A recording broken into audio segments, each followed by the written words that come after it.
Hey, Marc Millan here. Thank you for letting me be a part of your day. I wanted to hop on here and do a video, and I'm titling this called Leading from Home.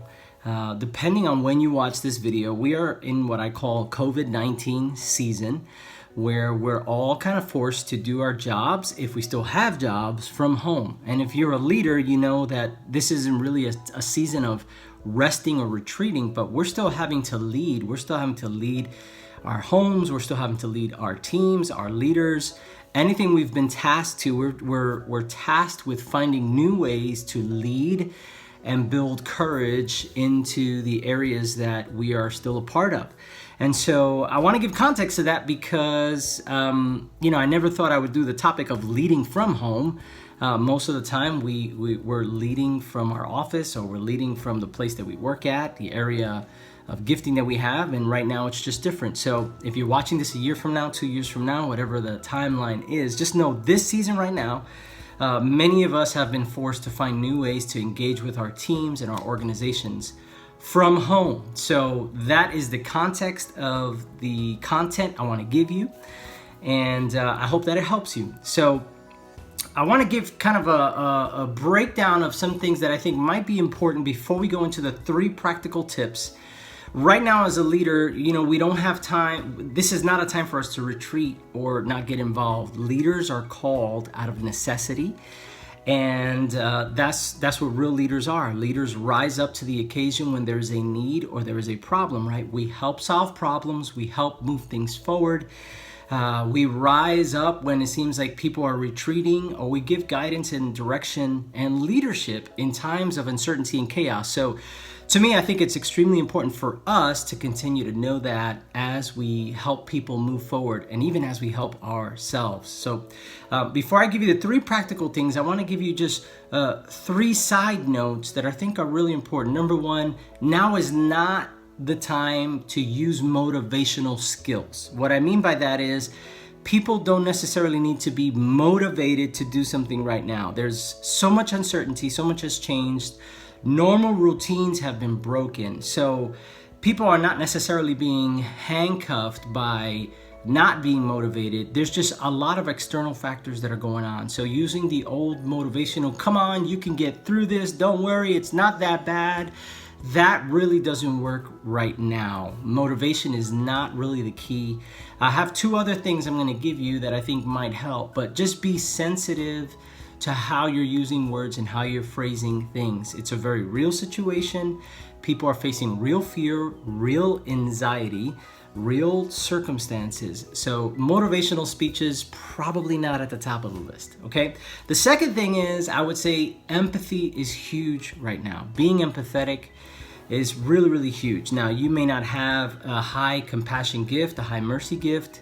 Empathy may be hard for you, but using wisdom through empathy is very, very powerful right now. What I mean by that is, empathy is my ability to open a part of my heart to allow me to feel what you're feeling.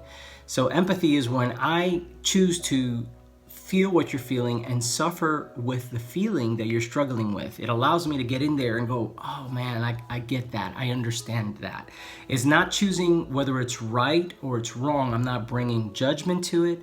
I'm not trying to correct it and fix it.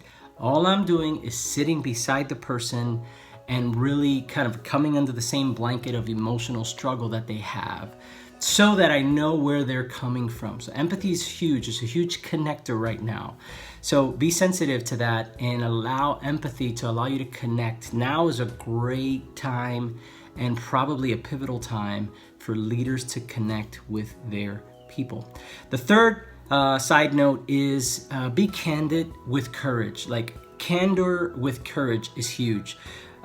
Both of them are important. I can't deny reality. I can't speak it away positively, right? I can't say that this mountain's not there.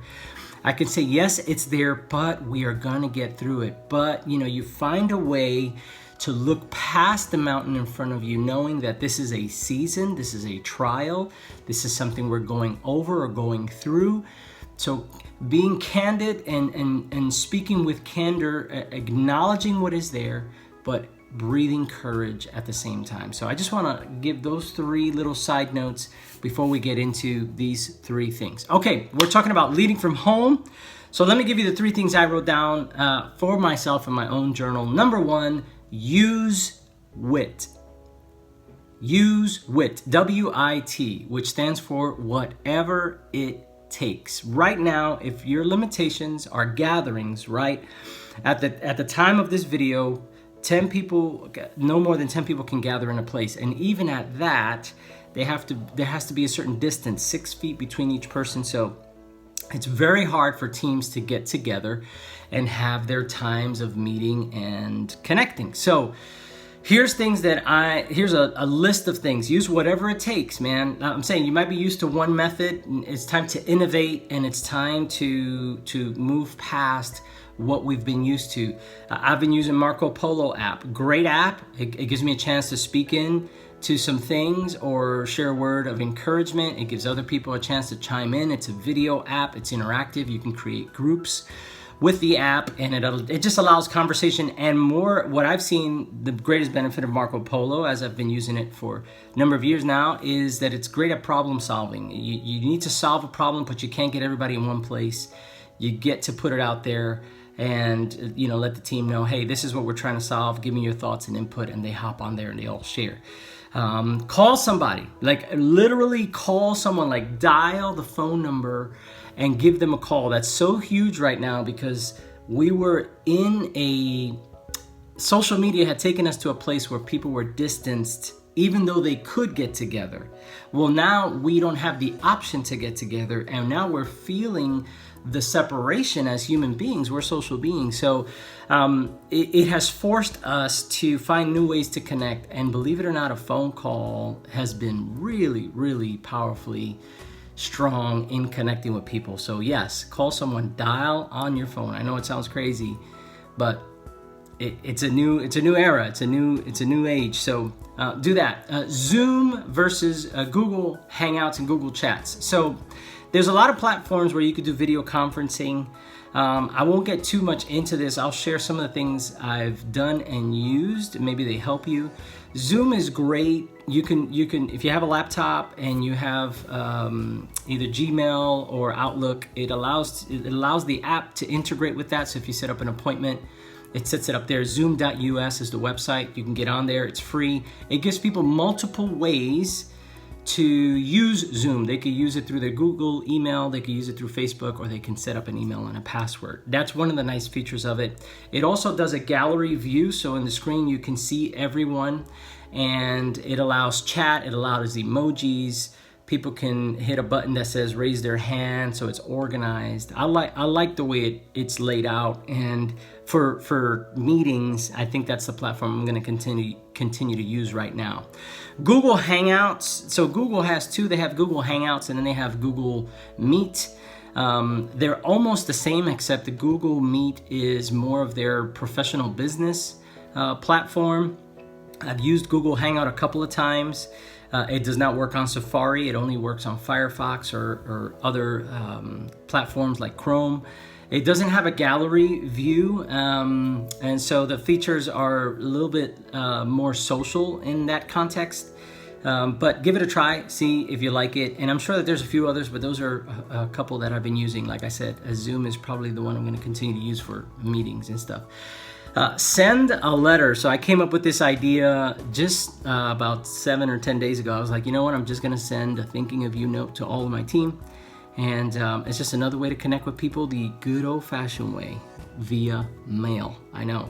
Who would have thought? So that's number one, use WIT. Number two, use a personal touch in your one-on-one connections. So when the large gatherings are there, you know, you're managing different things, but when you're talking to a person one-on-one, it sort of feels like this. Use a personal touch. I think it's a great time for you to just check in with people, not to be so logistical or tactical with the content you want to give, but check in with them. How are you taking care of yourself? What are you doing to stay inspired? What are your hobbies? You're trying to look into a person's soul, give them a personal touch, let them know what's going on with you. I think that's really, really important when you're leading from home. So that's number two. And then number three, I think is really, really important is reinvent. We have to reinvent. Simon Sinek has been saying this for a number of weeks, but in the business world, new things happen all the time, right? When Netflix came on with their online streaming, Blockbuster didn't know what to do. They stood with their old ways, and then Blockbuster died off. When Starbucks came onto the scene, a lot of coffee shops figured, whatever, and then all of a sudden a lot of those coffee shops died. It's because of the unwillingness to reinvent. We are creatures of habit. We like patterns. We like to predict what's happening, and reinventing something or innovation is hard for us because it requires so much thinking power. Bob Iger, the former president and CEO of Disney, in his book, The Ride of a Lifetime, said, innovate or die. Innovate or die. And Disney, about 5 years ago, started to do that with a lot of things that led them to their online streaming and a whole bunch of things that they're currently doing, even though they've been paused due to the season we're in. But I say we got to reinvent. We got to find a way to fulfill your calling and your life's mission with a different job description. So whatever your job description was, those were the tactical things that you used to do in an organization, but your calling remains the same, my calling. So find new ways to fulfill your calling and your purpose with a different job description.